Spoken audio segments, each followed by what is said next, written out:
Welcome to Powerboat Talk, the podcast where we talk everything performance boats with your host, Joe Road. Hello, welcome to Powerboat Talk. This episode is brought to you by BoatLoanGuy.com and owner Scott Angle. Scott will do his best to make your boat or RV purchase as quick and as stress-free as possible. Scott offers loans for as low as $20,000 and up to $5 million, which should be enough to take care of that boat of your dreams. He offers loans for as long as 20 years, and oftentimes he'll give you a same-day approval on no-doc loans. Scott guarantees the best rates in the industry.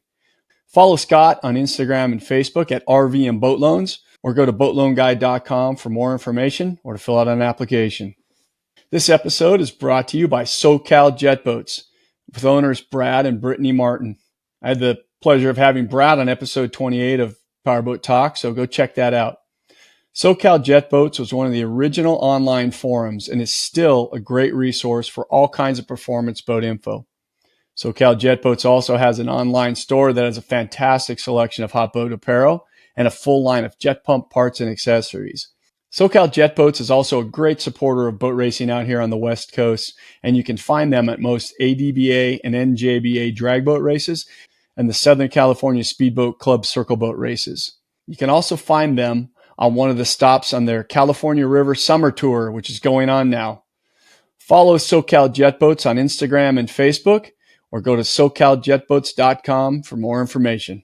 Today I have with me Mr. Bob Brown, I've known for a long time, and Bob has been in the performance boating editorial sphere for years. He was the editor of Powerboat Magazine for quite a while back in the 70s, and also was on staff at Hotboat Magazine, Performance Boats, did some stuff with Speedboat and all kinds of magazines, boating, and just been around for a long time. Also had a media company called Media Direction. Still has it, but Bob's luckily, I'd say mostly retired these days.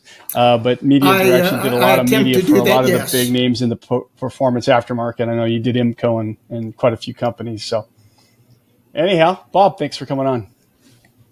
Oh, good. Glad to be joining you. Yeah. So as I mentioned, I guess you're gainfully, or for the most part, retired these days. So you've kind of given up the media company for the most part. But I guess you said if somebody calls and really tugs on your chain, you might do something here and there. But if it's something that's very specific or special or something, and they can't find anybody else to do it, I'll listen to what they have to say. Cool.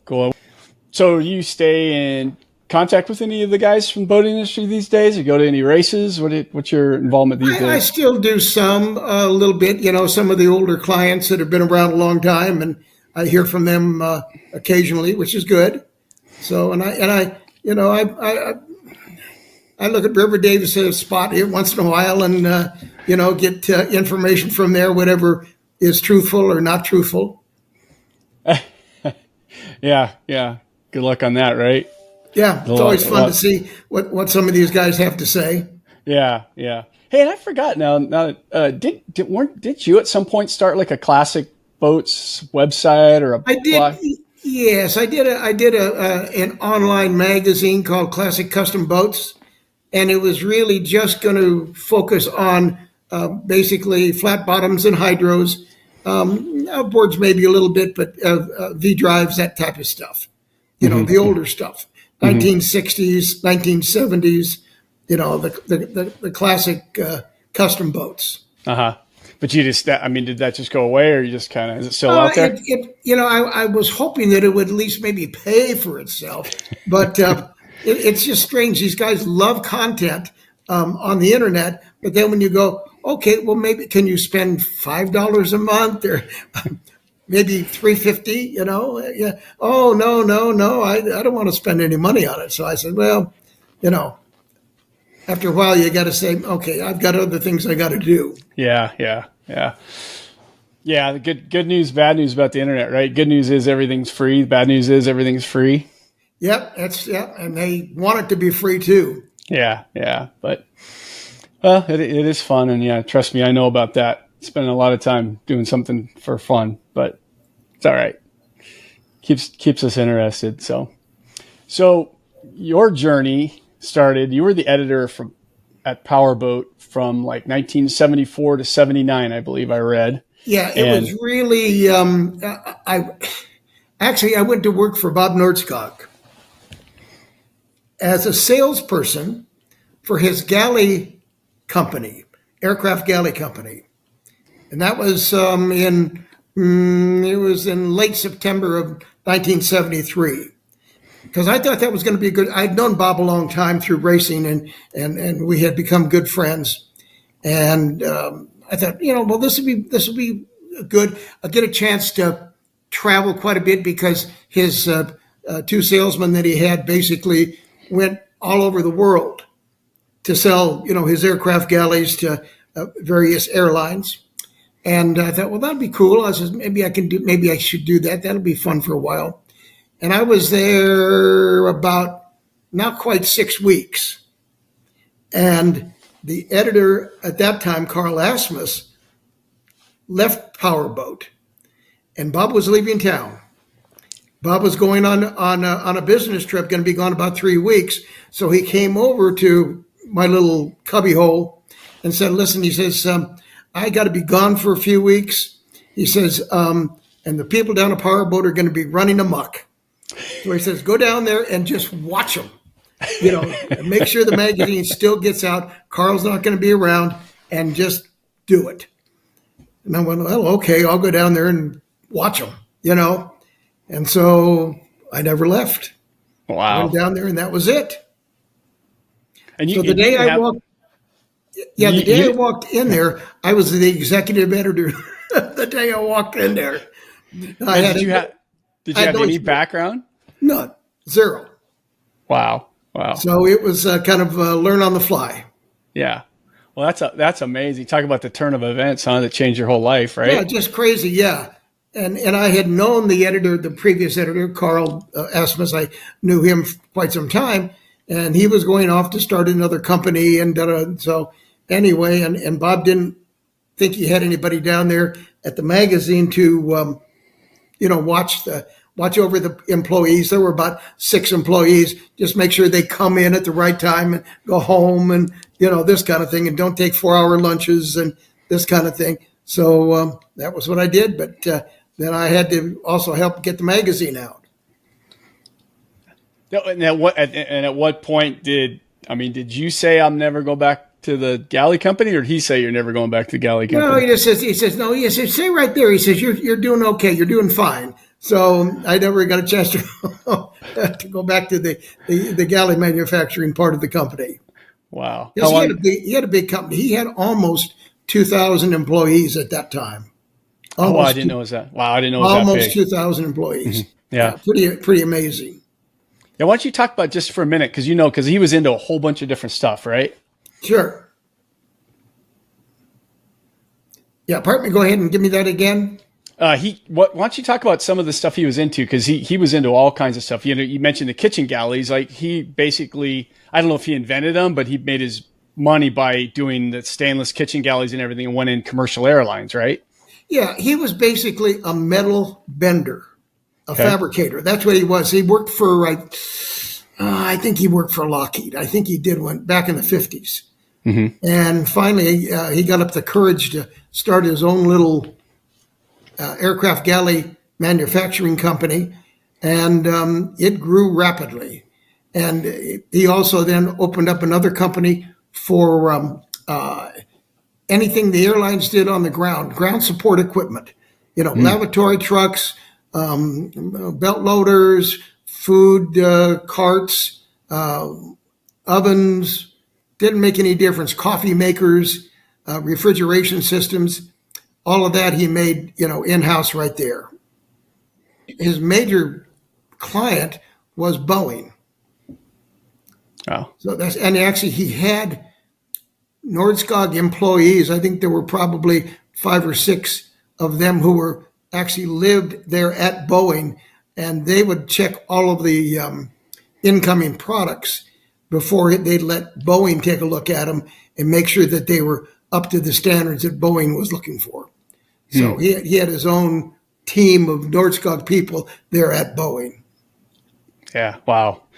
And didn't he have like an electric vehicle company or he electric got movers or involved with something? Westinghouse. Yeah, he did. He bought that place out in Redlands. I remember that. And he even had a professional soccer team called the Oh, no. Skyhawks. Oh my Oh, God! okay. Oh, Okay. that was the most fun to watch. It was hilarious. I mean, we had about 20 guys for the Skyhawks. You know, the very very beginning of professional soccer in the United States, and all of these guys, almost all of them, were either European or Australian or whatever, you know, and he had to find places for them to live and provide transportation for them. And oh my God, it was a circus to say the least. Oh my gosh. And you were in the middle of all that? I tried to stay away from it as much as I could, but because Bob was good at being able to bring you into things that he was doing. So, you know, I had to be involved a little bit, but not as much as some of the other people there. And I felt sorry for him. That's so interesting. Yeah. And back then, trying to find 20 guys in the United States who know how to play soccer, probably couldn't do it, right? Or they were lousy players. They're very, very, amateur level soccer players. And he had a couple of really good British players, and he had a couple of Germans, and he had a couple of South Americans and on the team. So he had some pretty decent players, but they didn't have any place to play. So they were playing in parks. Oh. They were having their professional soccer games in parks. They thought he was going to make money on this, or? Yeah, he tried. He lost a bundle, but he tried. I know that the stadium they used in Southern California, I think it was Pierce JC or something, out in the San Fernando Valley. Yeah, crazy. So that was quite an adventure for a couple of years. Crazy. So how long did it take you before you realized, okay, this is going to be my track now? Like, I really enjoy this, or did it just? Yeah, I think I because I always of course I was always into boating. It was easy about knowing about the content of the magazine. You just didn't know all the other things because this was way before computers.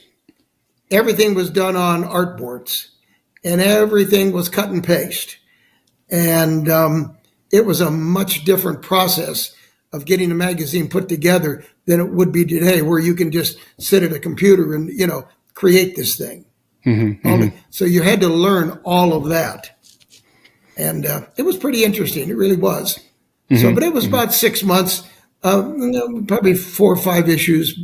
So I figured, maybe I can do something. It was a challenge. The magazine was only 48 pages when I got there, plus cover, so it was 52. And then when I left, it was 112 pages and a cover. So it was 116. So it grew quite a bit. Now, were you doing the performance testing when you got there? Yeah, Bob had a kind of a semi-unsuccessful time. When he first started the very early Powerboat performance reports, he thought it would be smart to get a hold of some of the really professional powerboat racers like Johnny Sanders and Tom Posey and some of the guys that were big outboard racers and stuff, and have them come and test the boats. Well, the problem was those guys are great, race boat drivers. They didn't know diddly squat about family boats, and that's really what we were testing. I mean, we were testing Larsons and Glastrons, sure, and all kinds of stuff, but they didn't have a clue about that, and they were really kind of lost. And so finally he said, well, I'm going to test them myself. Bob wanted to drive all the boats himself, which was fine. And but then he had to find somebody to write the damn test. So that was difficult. So when I got there, I was able to kind of turn that around, and Bob still did all the hardcore, I call, boat testing, and I was able then to run all of the boats myself, drive them, and do ski tests and all kinds of stuff with them. So it made it a lot easier to write the report. Yeah, sure. How long did it take, or maybe it was when you started doing that, but like how long did it take for those to get really accepted? And I don't want to say legit. I mean, they were always legit tests, but I mean, did they always carry weight with the manufacturers and with the public, or did it take a while? The turning point was 1976. That was the turning point.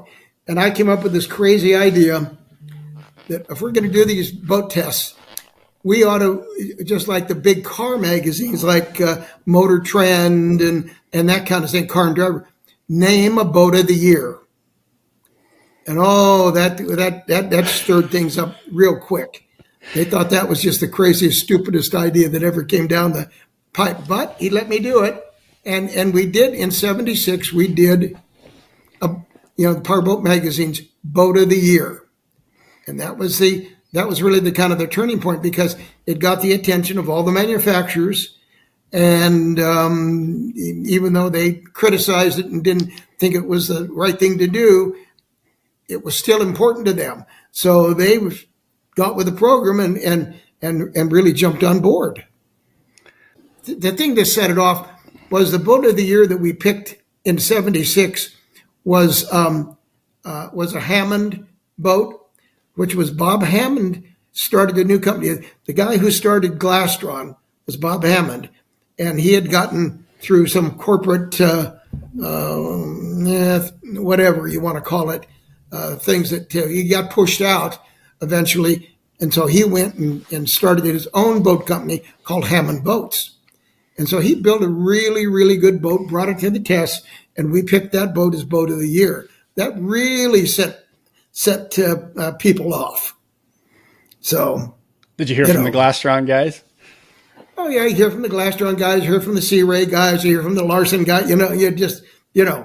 So how could you do that? But Hammond was a well-respected guy in the industry and had done a great job at Glastron.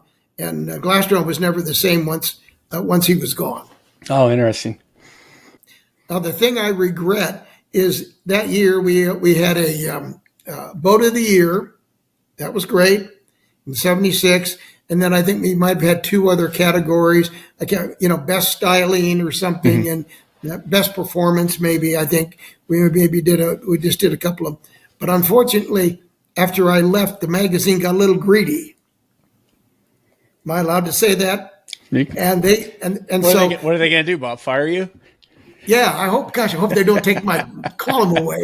Anyway. Oh, you know what? Wait. I forgot about the pension, the big pension you have. We got to be careful about that. I think it kicks in at 113. So I'm waiting for that thing. But what happened was the Boat of the Year thing became so popular, and then they had a awards presentation and did a big deal down at the California Yacht Club, and oh boy, here we go. Well, a couple years later, now instead of giving just like 3 awards or 4 awards, now we got 12 awards or 15 awards. Best this, best interior, best seats, best ski tow. I mean, it was, they really shouldn't. I don't think should have done that. They should have kept it very limited, very small, and made it more, more prestigious. But pretty soon it was, okay, you got the best yellow and orange boat of the year. It just didn't. It really, I thought it watered it down and took a lot of the emphasis off the program. But that was just me. They seemed to do okay with it, and they kept the manufacturers strung along. So that was good. And unfortunately, I think at some point in the life of magazines, I mean, I guess you always needed advertising, but at some point the influence of advertising got so big and so prevalent and so important that, you had to start kind of doing that. I know when I was there, of course I was there in the 2000s. This has been going on for a long time, but we basically we would basically create an award for every single guy that showed up for the most part, That's right. We had a lot of participation awards at that time. I mean, it was fine, but I guess that's what made them happy, and it kept them advertising, and they weren't pulling their advertising from from the magazine. So I do remember a story, and if I remember correctly, I think I told it on one other episode. I remember a story. I think it was a Campbell or a Spectra. I was like one of the 21s, and I remember just from a reader, and they brought it with a stern drive, and it performed horribly. And I remember, if I remember correctly, Bob said, look, this boat, we didn't like it. We didn't like how it performed. We told the manufacturer to fix it, and we would run the test again. They wouldn't do it, so we're going to run it the way it is, you know. And did I remember that correctly? But I kind of remember that, and it was like he was. So that was pretty cool. That was his. That's the way he, handled it. If the boat went out and really performed poorly, and we would tell the manufacturer this thing is a pile of and here's what we would recommend to fix it. But you wouldn't want us to run the report the way it is because it really didn't perform well. Mm-hmm. But we will retest it at a time that you would like us to, and then we'll do a report on it then. So, and pretty much all of them did. There were a couple that, just kind of passed it off and, never came back. But that was the only fair way to do it, because sometimes guys were bringing boats that they hardly even ever had in the water. They were brand new boats, new models, and they needed some dialing in time. Yeah. That's what they needed to do. They're like boat guys. They were all finished the night before, probably. Yeah. It was a little bit, a little dicey. I don't know why they would bring a boat that they didn't have tested thoroughly and know exactly what it would do. Later on, around after 76, 77, 78, and in 79, you could go to some of the major boat manufacturers, 2 months, 3 months before the boat test. And I remember going, I'm trying to think where it was. I think it was Thunderbird. I think it was Formula Thunderbird. And they says, oh, come on over here and check this out. This is going to be your boat to test in 2.5 or 3 months. And on great big letters on the side of the boat, this is a powerboat test boat. Get it right. So they were letting all the employees know that this one is a little bit special. Yeah. Good. So, that's how you got their attention, right? Yeah, we had their attention. They knew that, and Bob was pretty good. I mean, if the boat was lousy, he would say it was lousy, Mm-hmm. So, because he wasn't making any money with a magazine, it was just barely, His words to me were, just don't let this thing lose too much money. Okay, just don't let it lose too much money. Yeah. Yeah. I think I went through 6 annual P&L statements, I think altogether. And only 1 year did we actually turn a net profit. So kind of tells you where we were. Well, but he was dedicated. That magazine was going to go out no matter what. And he paid the bills. Yeah. It's certainly if you're into your hobby, I mean, it's a pretty cool thing to be able to share your hobby with everybody like that, which is kind of what he did, right? Yeah. Yeah. That was his passion. He loved to test the boats, and he wanted to see how many boats he could test in a day. And he would drive us crazy. Was he as tough as everything's written about him? Like driving the whole thing 9 hours by himself, that kind of stuff. Yeah. I mean, he drove all those test boats. He would do 11, 12 boat tests in a day, and we'd start at 7 a.m. and we'd still be trying to get off the water by 6. So, it was a grind for him, and he wasn't young then either. Mm-hmm. Mm-hmm. So he was a demanding taskmaster. Yeah. Just don't screw up. Yeah. But I mean, I don't know, a guy that does that kind of, has established that kind of business and created businesses like that from scratch. I mean, you have to be, right. He's got to just be a dedicated, driven guy. Oh yeah. He was probably the most driven guy I've ever worked for. Yeah. No question about that. Yeah. He was, there was just no in between on anything. Everything was full throttle. Just go right ahead.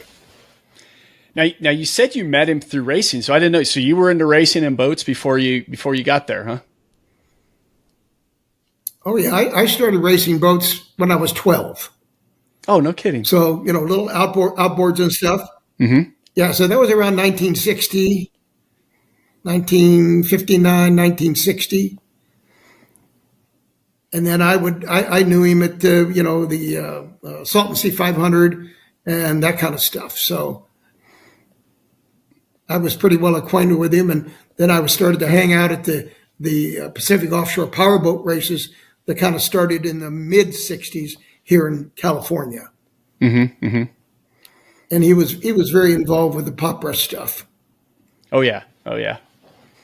So the Salton Sea, that kind of stuff. So you did that stuff? You did Salton Sea, the 9 hour and that kind of stuff?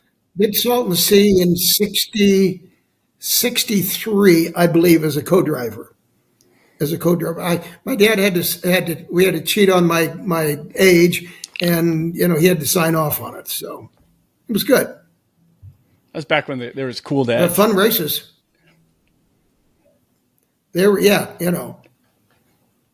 But I knew most of the guys by then anyway, so I had been racing with the California Outboard Racing Association for about 3 years, and so I knew most of the guys there. So when you were racing the marathons, you were racing outboards, or were you racing flat bottoms, or V bottoms, or whatever, inboards? I was racing outboards then. Yep. Yeah. In fact, it's come full circle because it was always a catamaran, an 18 to 20 foot, a full tunnel catamaran, with twin outboards. And we owned, my dad and I owned two power cats, a little 12 foot 6 inch one, and then a 15 foot power cat. So we raced those. That was fun. Yeah. Did you ever do well in one? Did you ever place in one or win one, or? Yeah, we did well on in the what I call the club racing, Mm-hmm, mm-hmm. And there were a lot of good racers in the club, guys that were certainly national caliber. So yeah, we did pretty good. Won a few races there with it, so that was good. Then when you got to Powerboat, how did that? Now you're kind of, I don't want to say famous, but now you're like, I don't know. I'm really somebody. I'm the Powerboat editor. I'm famous. Yeah. How'd that help the racing? Did it get you? Oh, yeah. Well, what it did is for outboard racing, outboard marathon racing, is that I got to know Bill Muncey really well because Bill was a writer for the magazine. He was he had a monthly column. He hated to write the column. Never had the time, but I'd call him and say, well, Bill, I'm sorry. The magazine's got to go tomorrow. So, we'll just drop your column for the month and you can pick it up next. Oh, no. I'll do it tonight. I'll send it to you. Oh, geez. So anyway, so I got to know Muncey really well. And we were about the same size, so which was good for marathon racing in those days because we both fit in the boat the same way. And he was sponsored by Evinrude. So it was fun, driving with Muncey. And also he was sponsored by Glassron Carlson. Oh, nice. Art Carlson was an old racer, and he did a good job. He made some cool boats, and there were some boats that we did get together that were pretty competitive. I didn't realize Muncey drove outboard stuff. Oh yeah, he loved it, and even Chip Hanauer drove. In fact, we had two Glassron Carlsons, and they were both Evinrudes. And Chip Hanauer was in one, and Bill was in the other, and I would co-drive with Bill, and can't remember who the other co-driver was with Chip, but anyway, so Chip had a gold one, and Bill had a blue one because he had Atlas Van Lines at the time. Oh wow, man, you're rolling with some big names. Yeah, so it was a lot of fun, and Bill was a great guy to race with, and Bill had a bit of an ego, I mean, he wanted to start the race and he wanted to finish the race, and I could pick up the scraps in between. That was okay. I wasn't having any problem with that. So we got along really well. We finished. Let's see, I can't remember what year was it. It had to be about 19. think it was 1980 at the Parker Enduro, and we were running, and we actually were running close to the lead. We were in second place outboard at that time, and of course we dusted the motor, the Evinrude motor, at about 3.5 hours. So that was kind of disappointing because I think we were in good contention to do something really well. Yeah, the following year, after I think it was 81, then I co-drove with Al Stoker. Oh, really? At the Parker, and we won that. And we won that year, and that was fun. Well, kind of fun. If you want a quick story on that one? Absolutely. Oh God. So anyway, so Stoker had called and said, "Okay, I need a co-driver for the Parker race. Want to do it?" And I says, "Yeah." And he says, "Okay." He said, "Well, I'll get the boat ready to go. We'll go down to Golden Avenue. We'll test it." Okay, great. Let's do that. So I went down there to test it. And Al's idea of testing was probably 5-6 minutes of seat time. That was it. We don't put a lot of hours on the motor. So anyway, he went out and ran it a little bit. Then I went out and ran the Stoker a little bit.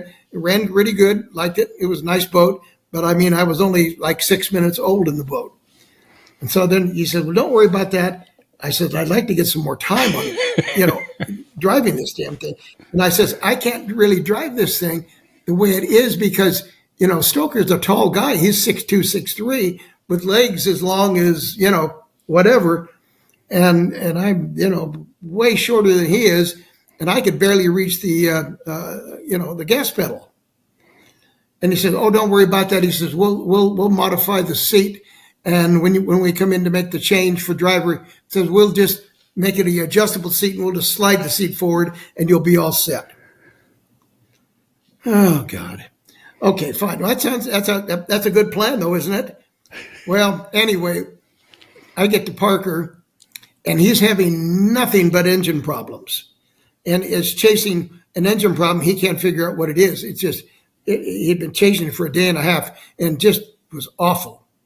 And so I never got in the boat before the race, ever. And then I noticed that they didn't make the adjustable seat. Instead, he says, "Oh no, we got something better for you." He had a booster cushion that was about a foot thick. And so he put me in the seat with a booster cushion so I could kind of reach the pedal, but I was only sitting on about 3 or 4 inches of the seat itself. So anyway, that was but it worked out. It wasn't very comfortable, but it worked out. And his boat, he had it really worked out, and he had the motor. As soon as he found out what it finally was, it ran good. I think we held the record. Yeah, I think we held the record there for fastest average mod VP speed for the race. I don't know whether that was ever broken or not, but I know we averaged a little over 87 miles an hour for the 7 hours, and that included the stops for fuel. Wow. So we were hauling along pretty good. Yes, that was nice. You just got to be a co-driver to celebrities for a while, huh? That was good. Yeah. You just had to be used to driving boats that didn't fit, but other than that. Yeah, I mean, yeah, it's just made it a little more difficult, a little more challenging, but it worked out all right. So then at some point, I think you were telling me that, and maybe it was because Powerboat was so involved with Popra, but you got into offshore racing? Yeah, I like the offshore racing, and because it was local. I mean, it was most of the races back then in the later 60s were coming out of the Long Beach Convention and Visitors Bureau. And they were really kind of the organizer, and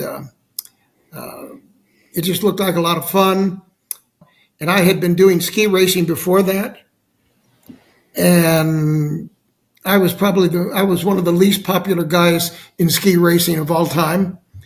And why is that? They just didn't like the jet boat. Oh, you were doing it with a jet boat? The jet boat was not there. I was racing a jet boat against all the flat bottoms because the little jet that we had was fast. I mean, it was, and it could accelerate, and it was competitive in every class maybe except for men's open. Men's open was maybe just a little too fast for it, but certainly every other class, it was pretty competitive in. So we had done well, but it was a 16-foot Tahiti with a big block Chevy, and we had done a lot of work on it to get it to run fast. And it would run, and we set a drag record, NDBA drag record with it, and I think it was 80.54. So that was back in 1966, 67. Record didn't last very long, but at least we had it for a few weeks. So when you went to ski racing, it was just what you had, and because I was ski racing up at Lake Arrowhead. We used to do a lot of ski racing at Lake Arrowhead, and the jet up there was great. And we found that we were pretty much as fast. You had to drive pretty aggressively and to stay up with the flat bottoms, and sometimes the flat bottoms didn't like that. And they also weren't crazy about the fact that this was an 18, 19-year-old kid driving, where most of the guys who were driving then were in their 30s and 40s. Well, I was protested a few times. Well, I'm impressed that a jet that old, because in those early days, I mean, they didn't handle well at all. And you were getting it around corners somewhat safely and with a skier, which is also tough. Which is also, it was tough. And the boat just really worked well, and it just burned them up. They just didn't like that. It was a lot of fun, but there were a few hurt feelings on the beach. Well, I think you went the other way with ski racing at some point, right? Because I think you have, I don't think you have the boat anymore, but you had a pretty famous 24-foot Schiada, right? The ringleader. Did you build that? Yeah, in 69, my dad and I bought a 21-foot Schiada. That was after Tim Gukas and Bill Dunsmore won the Catalina Ski Race in 69 with his boat Suddenly. So we figured, maybe we'll have more fun just doing offshore stuff. And that 21-foot was fast. It was a fast boat. But it just beat itself to death. In fact, we ruined the boat in just a little under a year. The water conditions that year were such that I don't think we had a smooth water race. And we just beat the living, out of the boat. And it had to go back into Schiadas after every race. And Leonard, bless his soul, he took it in and he fixed the boat every time. Broken bulkheads and broken deck and broken this and broken that. And then finally he just said, he said, this is not we can't do this forever. It's not good. He says, I'll build you a custom 24. And that's what he did. And so we put the order in the very end of towards the end of 70. And anyway, we got the new 24 in 70, later in 70. And that was a fantastic boat. That was an amazing boat because it would run almost 80 miles an hour, single V drive. And it was naturally aspirated. And Leonard did some things to it to make it run faster, and it was stronger, and he never had to make a structural improvement or fix on the boat. We ran that in 30, I think it was 37 to 38 offshore races. Oh my gosh. So that was it. That said a lot. And I mean, that was Catalina Ski Race probably 4 times, 5 times, and Anacapa Ski Race 4 times, and we won all 4 of those. Pretty impressive. They had to come an end to it eventually. Didn't that boat have a wood deck on it the whole time? It wasn't just a plug? Leonard, it took basically his 24 cruiser boat and just use the hull. And then Leonard, who was a master wood craftsman, and Jim Hart to put together a wood deck, and then they fiberglassed over the top of it. Very cool. Did you win Catalina with that boat, I think, with Chuck Stearns? Yeah, let's see. We won Catalina with that boat 3 times. Twice with Stearns and once with Jeff Wooten. Okay, cool. Yeah, 71, 73, 75. Well, I became familiar with that boat because I was next door neighbors with Ron Tazarski when he bought the boat. And did he buy it from you? No, a guy up at Lake Arrowhead did. Scott. Oh, I can't remember Scott's last name. I'm sorry to say, but a guy up at Lake Arrowhead bought it, and then he sold it later. I think he sold it to Tazarski. Yeah, because I actually ski raced behind it once or twice. I think we did a race down in Data Point. I skied behind it one time, and yeah, it was a great boat. So it was a great boat. You just never get in trouble with it. So, which was really good. Yeah, and I think Mike King has that boat now. Mike King has a boat now. Yeah, I still hear from him once in a while. So yes. So no, it's a great boat. I wanted to ask you about it because it's over 50 years old. Yeah, it's going through old power boats. Every once in a while, I just see it in an offshore race. Flying it. You could run some pretty rough water.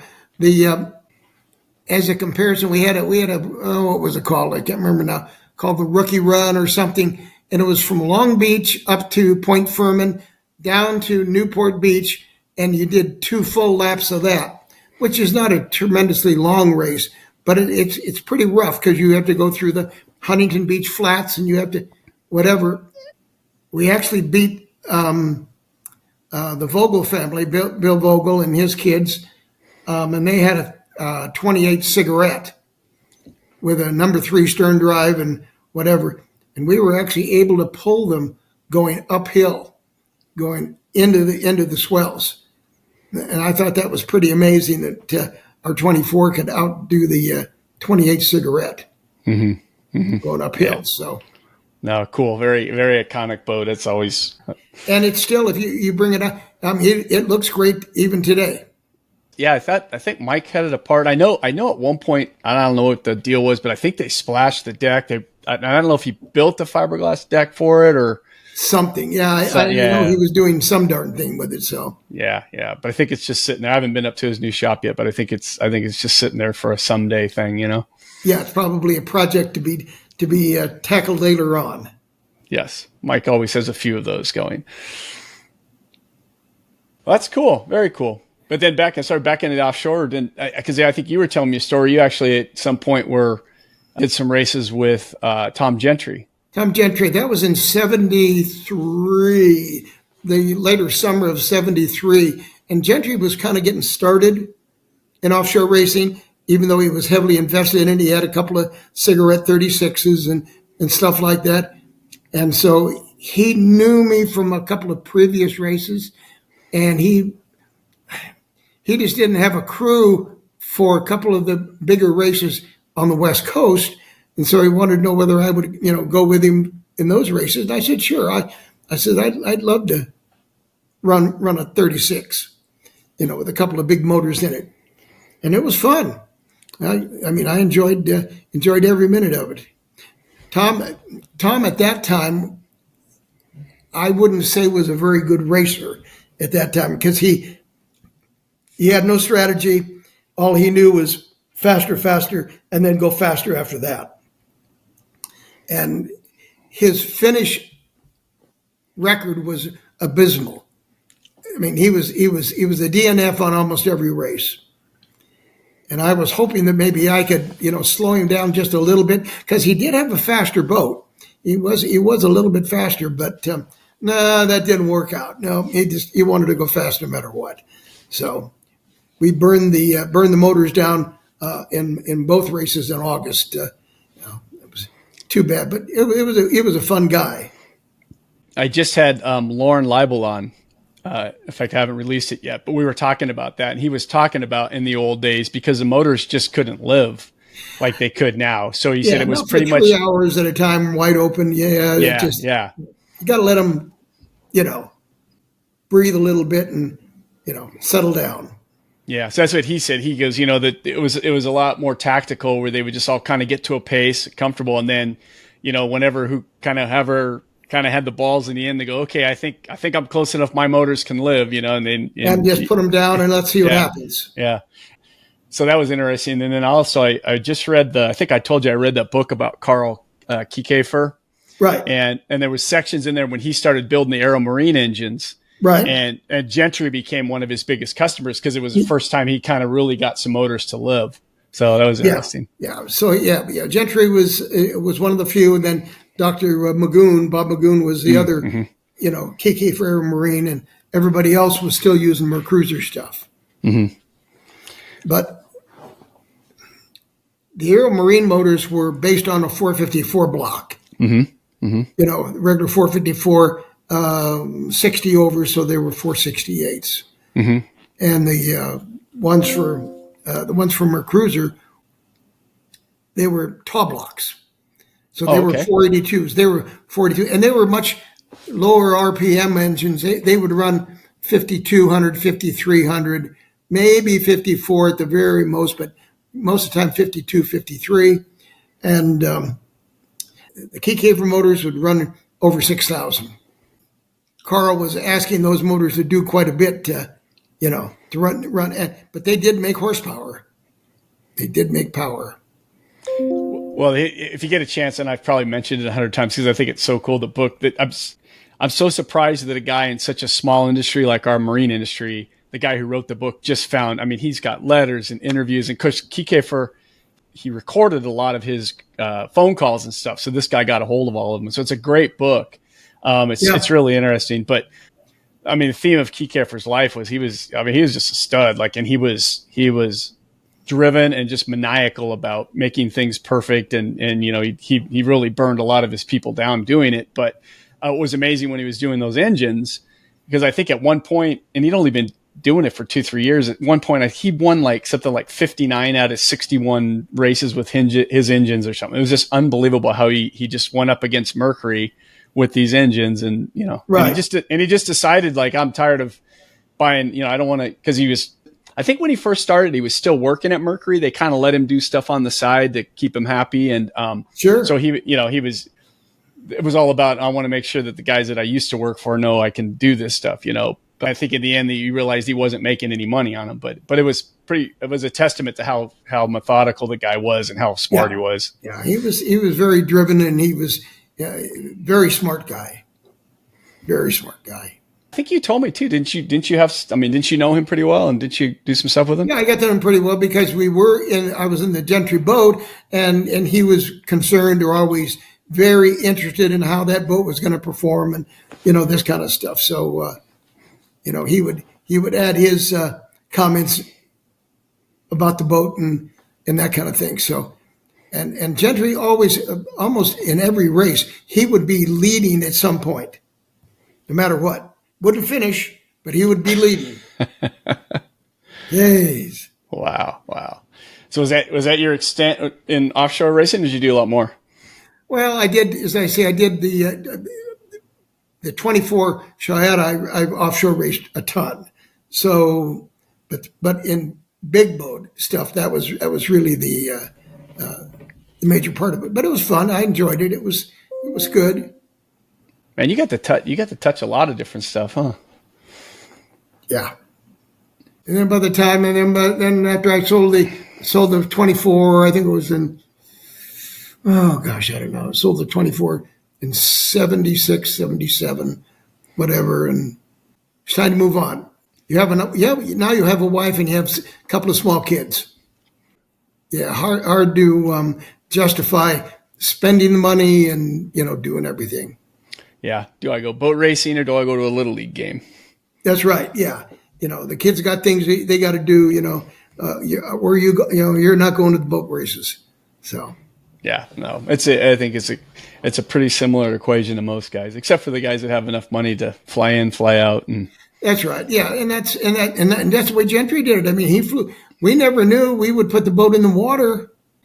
We wouldn't know whether or not he was going to show up that morning to race or not. A couple of times he didn't show up, and we just had to take the boat back to the hoist and take it out. Oh, because he just wouldn't show. Yeah, you wouldn't hear from him. I know where he went. I have no idea. So, Did you stay in touch with him through the years? Yeah, pretty much. Yeah. He was a good guy.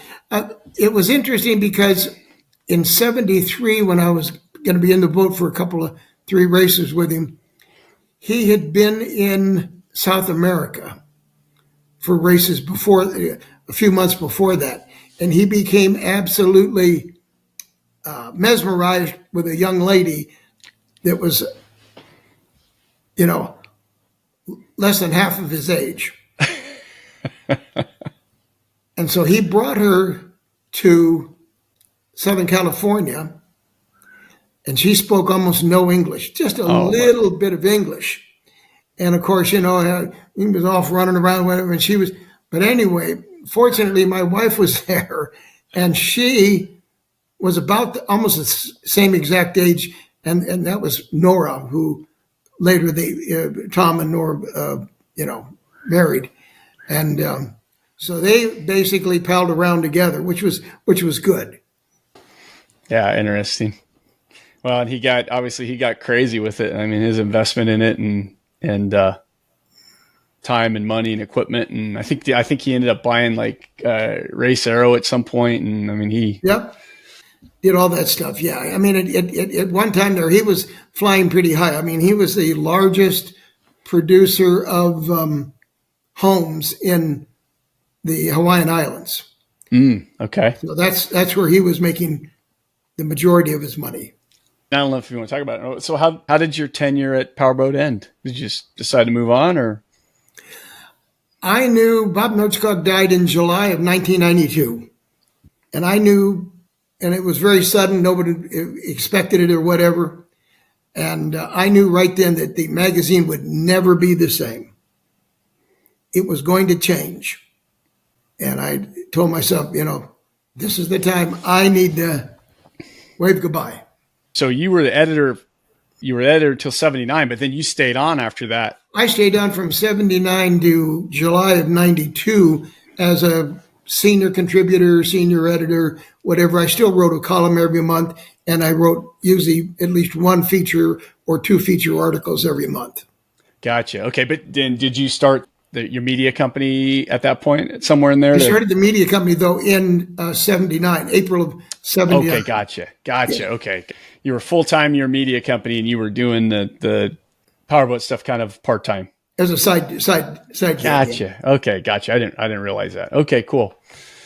But 92. I knew that the magazine would never be the same or have the same philosophy or anything with Bob gone. Did you start like right up working? Because I think it was Hotboat after that, right? Yeah, I probably changed within 2 weeks. And how was the difference in cultures there? Oh, it was different. Was that the Larry Flint days? That was the Larry Flint days. Here we go. Yep, we're having fun now, guys. You got the two Davidson boys there, and and Jim Wilkes and Greg Shoemaker, and oh my gosh. So we couldn't have enough fun. And I had Mike Finnegan on, so he was there for a while. He told me a couple stories. Yeah, I always felt that was things worked out great for Mike, obviously, but they should have done everything they could to have kept him there at Hotboat, because he would have been a great Hotboat editor. And they just didn't see. I don't know. I think, and maybe I'm wrong, but I don't think that Mike and Chris Davidson quite were on the same wavelength. The way Mike explained it to me, it was a little too crazy for his blood. Just a little. I think so, probably. Yeah. And he was going to be a full-timer, and I didn't want to be a full-timer at all at Hotboat. I just wanted to be a, contributing editor and do a column every month and that kind of thing. So that was fine. Yeah. But I agree. When Mike was at Hotboat, I think it was just a very, very short time. I was at Eddie, and I was doing media at Eddie, marketing, and I don't know, I talked to him a few times, but going back now, I've run across some of his articles and stuff. And yeah, he had that hot rod kind of mentality back then. And his stuff was really good. Way better than stuff they were doing. Way better than what was in the magazine most of the time. Yeah. So you're right. If they would have kept him and he would have driven that magazine. Yeah, if they could have kept him happy and, whatever. Yeah. So, but I don't think Larry Flint was ever going to open another boating magazine or another, whatever. Right. It was just. Yeah. So were you in the middle of the Chris and Darren thing when that all got I'm covering my eyes. Oh my gosh. You don't have to talk about it if you don't want. I know that I knew it was coming. I don't really want to go into the details because the details were pretty gory, but it was very sad. It was very sad. Did you get caught in the middle, or it seemed like to me, like knowing you're kind of probably more like Switzerland, I would imagine. Yeah, I mean, Chris made it clear that he wanted me to come with him, and I did not. I stayed with Hotboat simply because I didn't think that we needed another boating magazine right then at that time. Yeah, and Hotboat was an established name, in the industry, and it did have a reputation, good or bad, and so I know he wasn't happy with me because I was probably the only one that didn't stay with him. Oh, really? Really? Yeah, wow. I think I was. Wow. Because I think you ended up working for him after that, right? A little bit, yeah. So yeah. Just that I'm sure he was sure I was going to go with him, but just didn't feel right, Yeah, gotcha. Yeah, that was crazy. It was a crazy deal, and a lot of things took place in a fairly short period of time, and unfortunately, it wasn't good for the magazine. If I remember correctly, I mean, Darren got sick like pretty quickly, didn't it? It wasn't long, was it? Darren got sick. Yeah, I think it was May. Can't remember what year it was, but he got sick. Had a serious growth on his chest or near his heart, I believe, and so he was not able to do much with the magazine for a few months. Yeah, and it doesn't take long for a magazine to go off the rails. Right. Especially when you're the guy, like Chris and Darren, they were the one man, band, sales, publisher, the whole bit, So yeah, it's too bad. Like you said, there wasn't enough. It's not a big enough market to get segmented like that. But no, just really couldn't do it. So, I mean, you've been in this for obviously a long time. What are some of the milestones, some of the big events that like really you remember, or the characters? Obviously Gentry was one of those guys, and Gentry was a big one. Kiefer was a big one. Don Arno was a big one. He was interesting guy because he was racing out here on the West Coast back in the late 60s. And then Bob Nordskog was buying boats from him because Bob bought, he bought a 35, he bought a 39, he bought a 40 from, and so I would have some, communication with Arno about that kind of stuff. So he was a really interesting guy. Howard Arneson was a really interesting person, for the Arneson Surface Drive. Gary Garbrick was really interesting. The one-time manager of the Mercury Racing Team. He was a handful. Now he started like probably a lot of these guys, right? Didn't he start as an outboard racer? Yeah, I think he did some, and then he moved into the management part of the team and everything, and did a good job. And then eventually, when he left Mercury, he went on and opened up Second Effort Performance Products down in the Central Florida area, and he was one of our clients. Mm-hmm, mm-hmm. Yeah, did what? Did a lot of propellers. Did the mock propellers? Yep, with his son Alan. Mock. Yeah, I gotcha. Yeah. Uh-huh. Yeah, so it was good. But I think milestones, I think the V6 outboard was a big deal. That was in 76. OMC flew me down to Stewart, Florida. It was kind of their test area down there, Stewart, Florida, so we could do a cover for Powerboat Magazine. And we did that. That was pretty cool. That was fun. And can't remember what... trying to remember what boat that was on, but it was a lot of fun to do that and go down there with them. But the V6 outboard changed things quite a bit. Yeah, that was a big one. Really did. Yeah, really did. Some milestones, and I'm glad to see that the Cat, was finally able to get on track in offshore racing. I think the Cat's.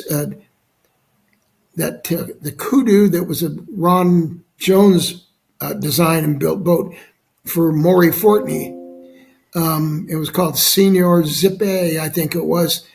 That was an interesting project that they were trying to make work, but that was a forerunner to the modern day catamaran offshore boat. That was really interesting to watch them work on that and pull that together. So there were some big things that pushed. And I have to give Eliminator a lot of credit. Their 19 Daytona became a home run boat for them. That Ron Eady design worked great with a jet or with an outboard. And you could put a stern drive on it if you kind of wanted to play with the transom a little bit. Yeah, that really changed things out here. Well, it kind of changed things all over, right? Yeah, it did, because it gave the stability factor that you needed, and it was very fast. I went down to, where was it? Alexandria, Louisiana, I think, for the ModVP World Championships one year, and we did a shootout for top speeds, and Fred Bowden was the one with the 19 Daytona. It was the first boat that I ever knew that actually got 100 miles an hour on radar. That was a pretty good turning point. I mean, you probably couldn't have ever foreseen, like you said, when the Cats had a little difficult getting started. But I mean, the performance and where Cats are now, it's just unbelievable. How fast and how stable. It's just unbelievable. Yeah, I mean, they've really, fine-tuned the design and got it down. And it amazes me that right now that with Mercury's new motors, especially the 500, now I was talking to Fred Inman Jr. the other day, and he said that for them, the market has changed entirely in the last, say, 3 to 4 years. And he said, where it used to be 80% stern drive inboard engine stuff and then outboards, instead, now it's 80% outboards and 20% inboards. Wow, that fast, huh? So big change in a fairly short period of time. I mean, everything about them makes sense. And those motors are just unbelievable. Pretty amazing. And the dependability and speed they're getting out of them, it's great. Yeah, I mean, if you can write a check for them, because that's unbelievable too. Yeah, if you have an unbelievable check, that's good too. And so speaking of like Mercury engines, when they came out with their overhead cam engine, the stern drive engine, that was it Q4C. Yeah, what was it like when you guys saw those? A big step forward too. Huge. All of the the 1350s and the 1550s and stuff. Yeah, changed a lot of things. Yeah, I ran across an old video of I think it was Fred Kiekefer at Miami Boat Show introducing that, and what a monumental task to build your own engine like that. Pretty unbelievable. I mean, they did get some very some great talent to help them pull that together, those projects together, and they got some engineers and people that knew how to do that stuff, and boy, they came through. So obviously, Bob Nordskog was just a huge influence in our market and our industry, especially you had so much interaction with him. But can you think of another guy that was as influential as him? Or I don't know if there's anybody else that I can recall offhand. I mean, I think again, we've talked about Carl Kiekefer. I mean, he was huge in the industry. There were a couple of guys at OMC, the Charlie Strangs were huge, that really were monumental in moving product and development and innovation. Charlie himself was pretty much an engineer, so he was product driven. So that made a lot of difference, and it was very sad to see OMC go down the way it did, but it just if you don't have the right people at the controls, things go bad. Crazy how a company that big, and again, the Mercury OMC war forever was. I mean, that was like, that was like all Carl was just driven by what OMC was doing, and OMC was just kicking his rear for years. But yeah, I mean, to have it flip like it did, it's unbelievable. So that was, those were some good times. The Formula One racing, with the outboard stuff, the tunnel boats and stuff. I don't know if I'm probably pretty biased on this, that because I did work for Rick Keller, and you probably don't know the name. No, I don't know. Not. And Rick was an enthusiast and very involved in APBA stuff. And his dream was to bring outboard tunnel boat racing to the masses, much like NASCAR. So, and he did his darndest. He had the thing called the American Motorboat Racing Association. Mm-hmm. And actually, he was the one that put on the first formula type boat races, with the pit dock and all that kind of stuff. And then he had medical problems, a couple of years into the project, and it wasn't able to continue. But I always wondered if he had not had that problem, things might have been different. Might have been very different. Because his goal was to have OMC, Mercury, Yamaha, and Suzuki all racing, at the same time. Yeah. He thought that the Japanese would want to jump on board this, and they were interested, but it was going to take more time than just a couple of years to get him to do that. Mm-hmm. It was too bad. There was quite a war when OMC had the V8, the V8 outboard, and Mercury did not. And, how was that one? How was that when that came out? That was, as I say, OMC really put some money into the V8 tunnel boat tour that they did throughout the United States there for a couple 3 seasons. It was impressive, and they would bring over some of the European drivers. They would have Kees van der Velden, and they'd have Tom Percival and Rick Frost, and guys that were really and Renato Molinari. He would come and race along with Jimbo McConnell and some of these guys. It was some great racing. They raced all over the country, and in some pretty obscure places. Oh yeah, I remember having worked for Rick during that time, and we actually raced in Ogallala, Nebraska. A lot of people turned out to watch the race. It was good.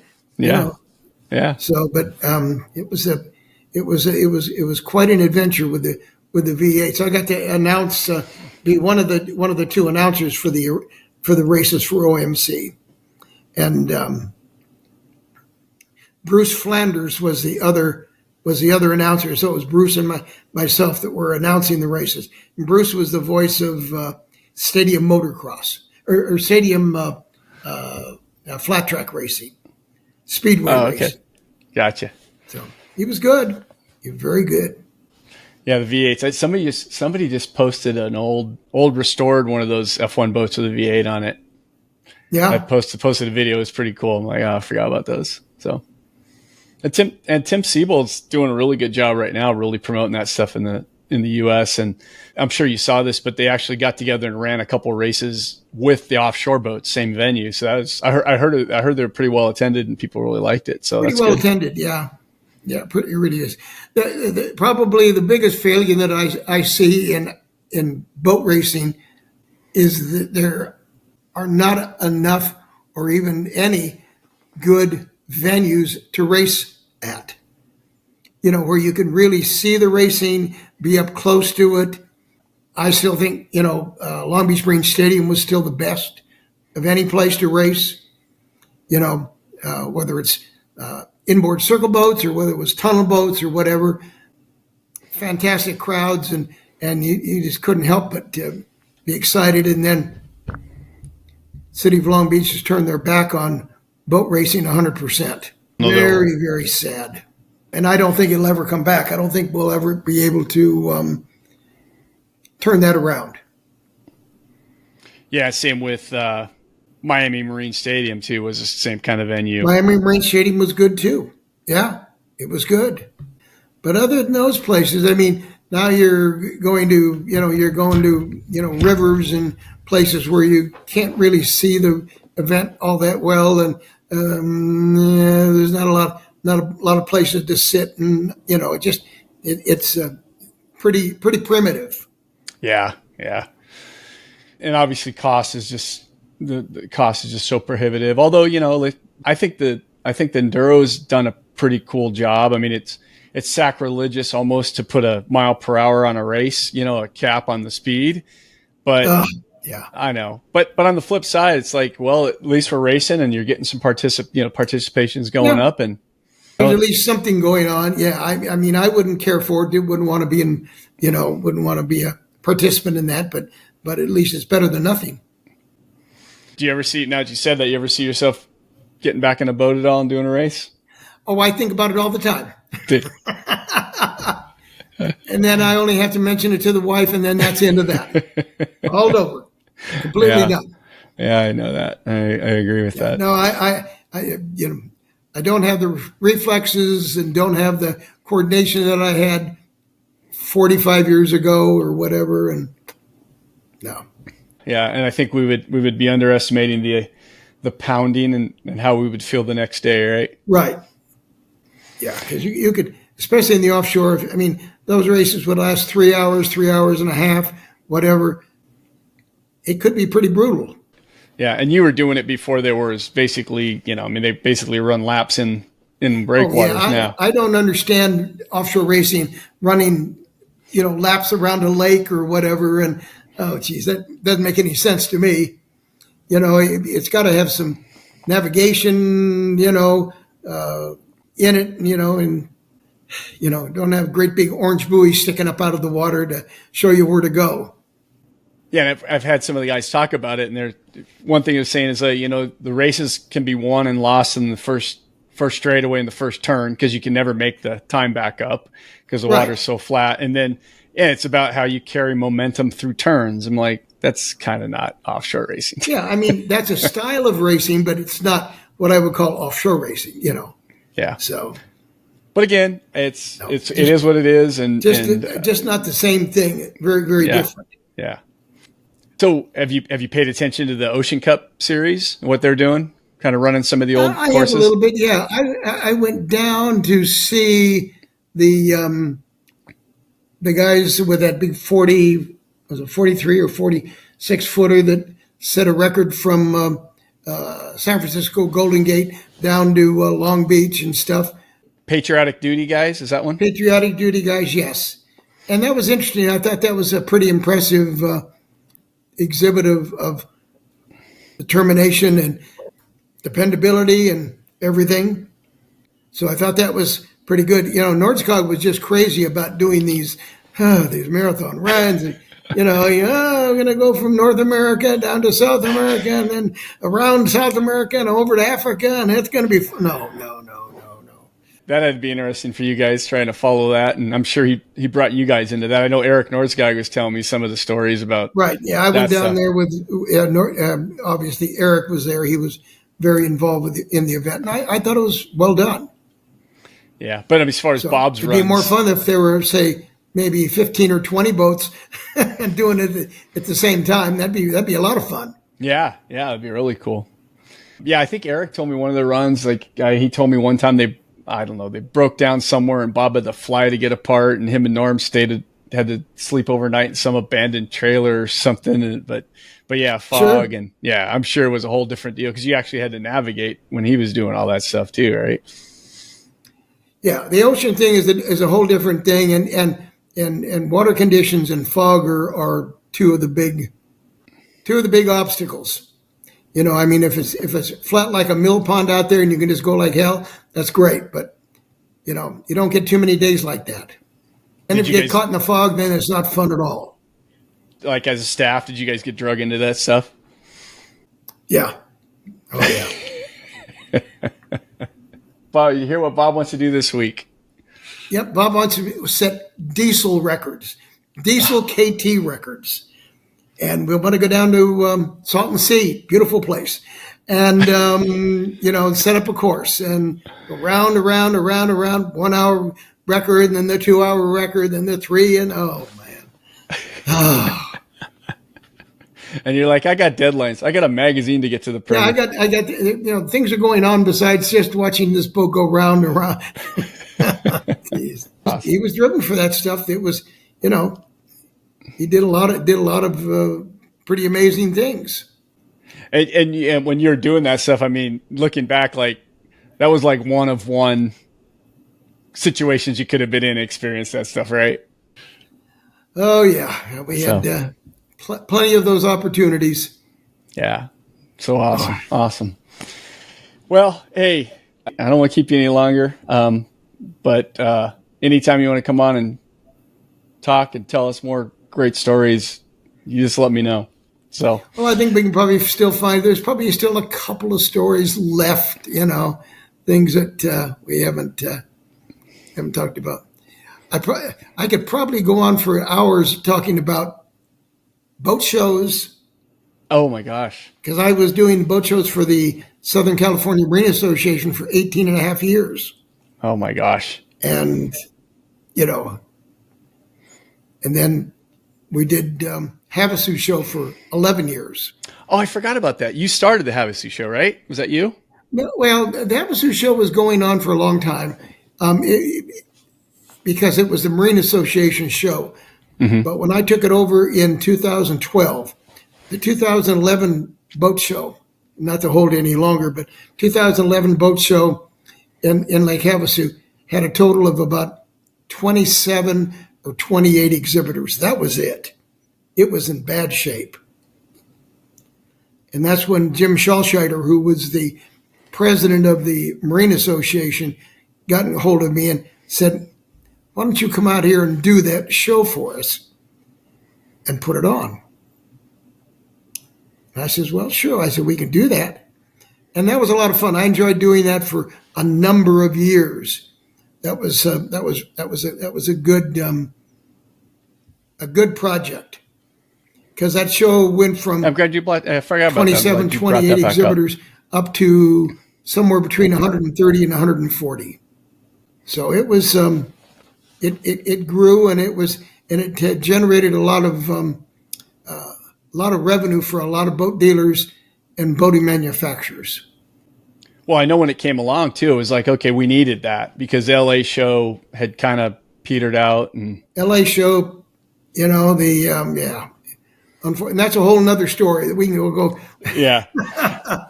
You have good lawyers. You have good lawyers, don't you? On this, I mean, so when they see, Yeah. What's the old saying? You can't squeeze blood out of a turnip. Yeah. Yeah, that applies here.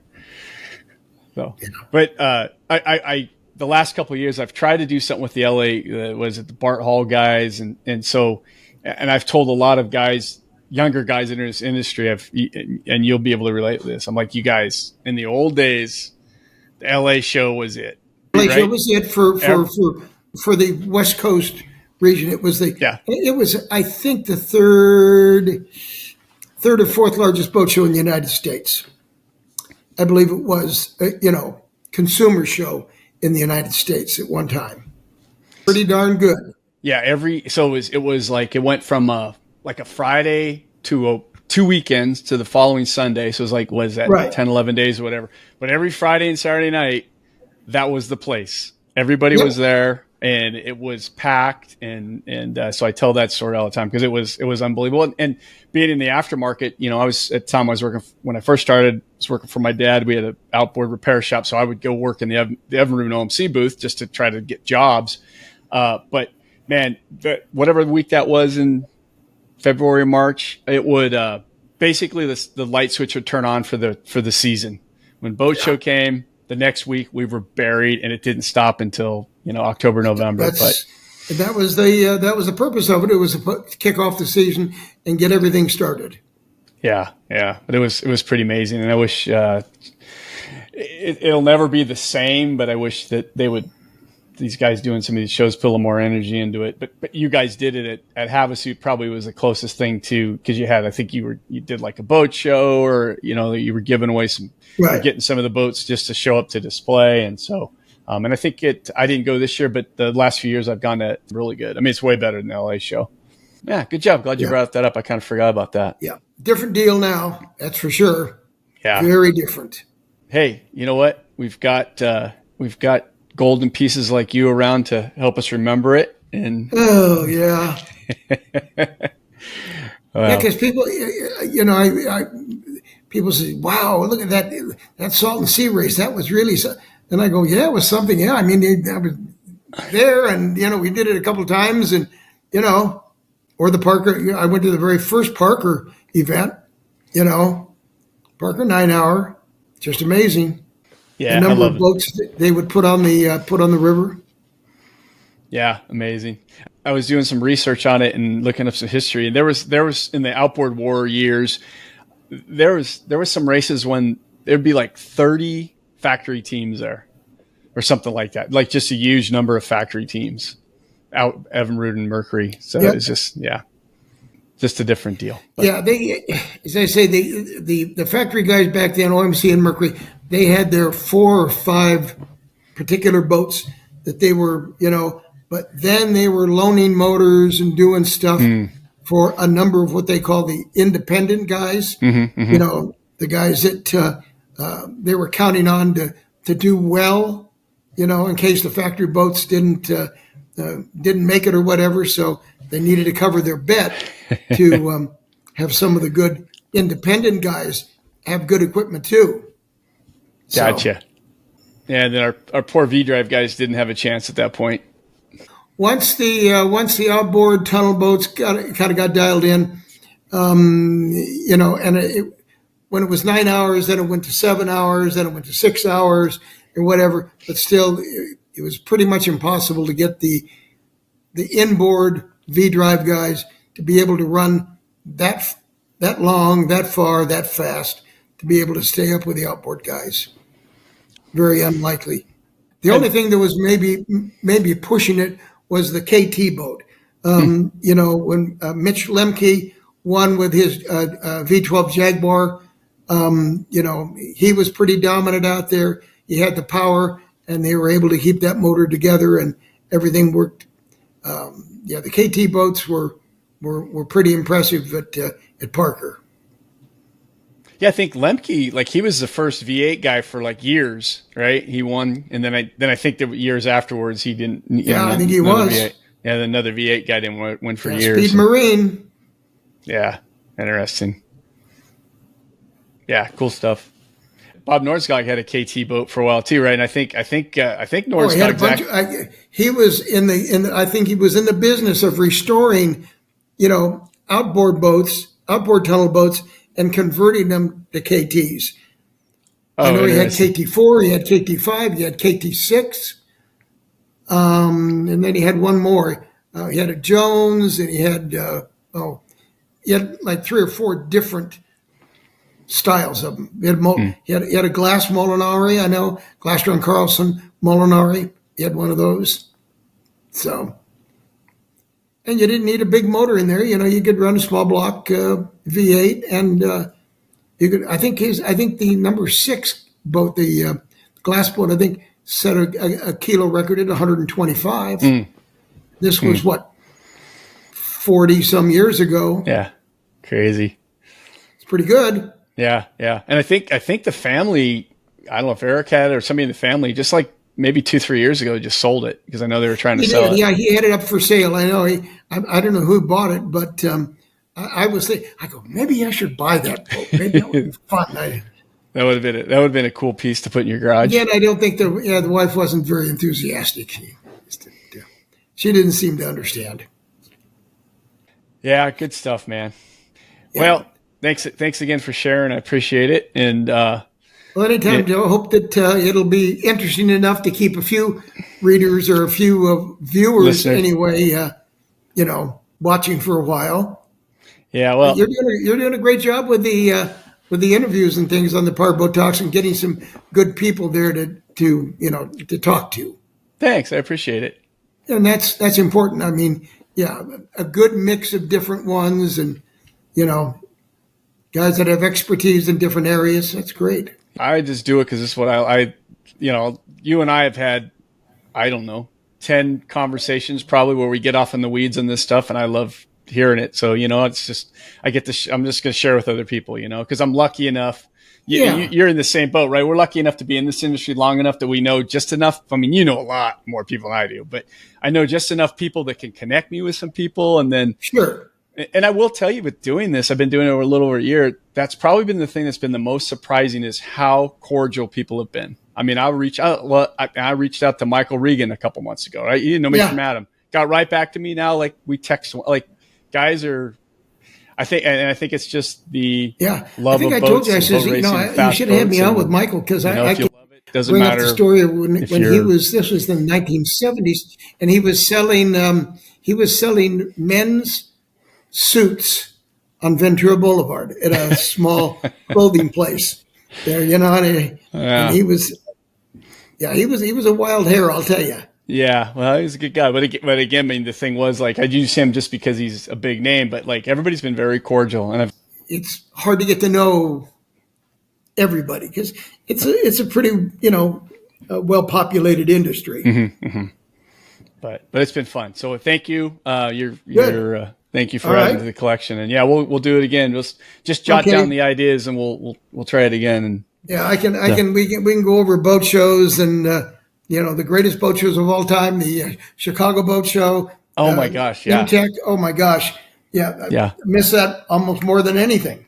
Being able to go to Chicago about the third week in September every year, and you'd see everything in the marine industry. A trade show, you had to be able to get credentials to go, just like SEMA. Same thing. Right. And I never, Chicago was before my time, but I know Eddie used to go when he was with Nixon, and Eddie used to talk about the same thing. It was the biggest, probably where Miami has gotten to, right? Comparable to it that. Really was. Yeah. It was the best of all. I forgot about that. So well, good, Joe. I'll let you go ahead and go do your thing. All right, and keep taking it easy, right? You earned it. All right. Well, good. Well, thanks for the opportunity. I enjoyed it. I can make up more lies. Don't worry about it. I can think of all kinds of things. And we'll get you a better internet too, I promise. Oh my gosh. Sorry about that. Hopefully you guys watching this won't see it, but we've been a little slow today. Well, see, the internet is brand new. I know it's a brand new thing, and they're just getting started with it. And they're talking about AI, and I says, why don't we just concentrate on getting cell phone service that works most of the time? Why don't we do that? Why don't we forget the AI thing? We're not ready for that. Just give me the cell phone that doesn't drop a call every 3 or 4 miles. Yeah, there you go. Just not. All right. All right, Joe. Thank you much. All right. Thanks again, Bob. Take care. You too. Bye. Thank you for listening to Powerboat Talk. If you like what you've heard, please head over to Apple Podcasts and give us a 5-star review. For more Powerboat Talk, follow us on Facebook or Instagram, or visit our website at powerboattalk.com.